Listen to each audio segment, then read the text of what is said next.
when you get out for a walk and you see day like this, and there's fog, when there is not much to be seen, it's easy to think about unknown in life.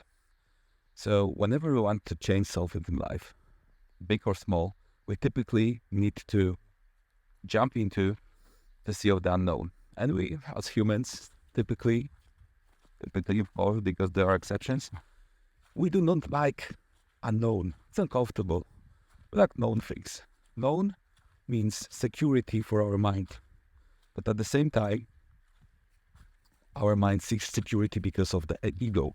Ego wants too much security. And obviously, security feels nice. And I think that I personally love social security in my life. And I bet most of us do.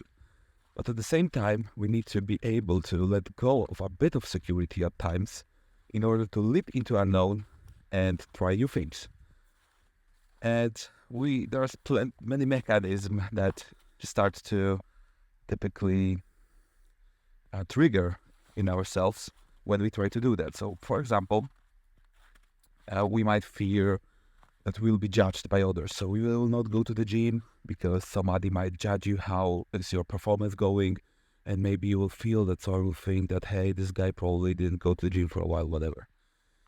And that might start to feel uncomfortable. You don't want to have this thinking that you might be judged, even though obviously the chances for that are pretty slim. You still won't try. So you don't do that. You don't go to the gym.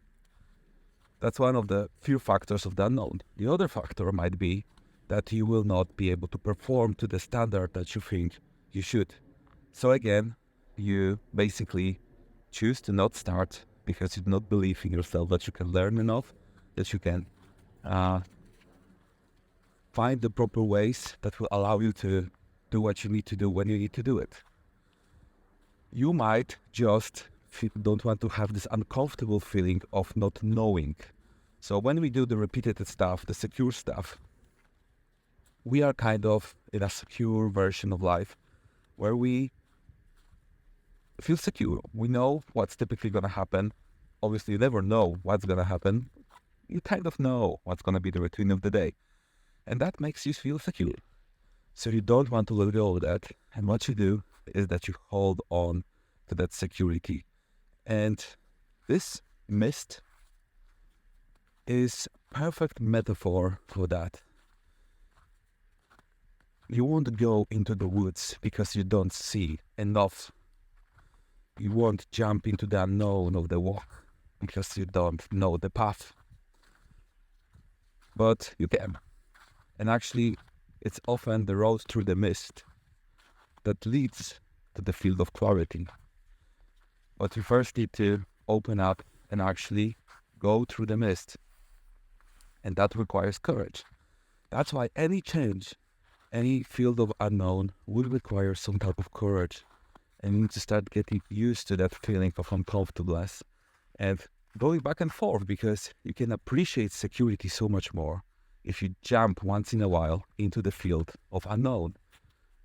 And at the same time, you will appreciate security more this way, but at the same time, unknown will start to slowly be something that's kind of known, because there's a routine to getting into yourself into unknown version of life too. So the paradox is that if you create a habit of jumping into unknown on a regular basis, it starts to be a more familiar feeling. And we kind of create this security, a bit more security into unknown factor, even though unknown will always be kind of a jump of going into the mist. So do your best to create these patterns, these routines, and unknown will start to be more of a friend to you. Have a great weekend, have a great day, have a great week, whatever's in front of you. Enjoy life. Cheers. Bye.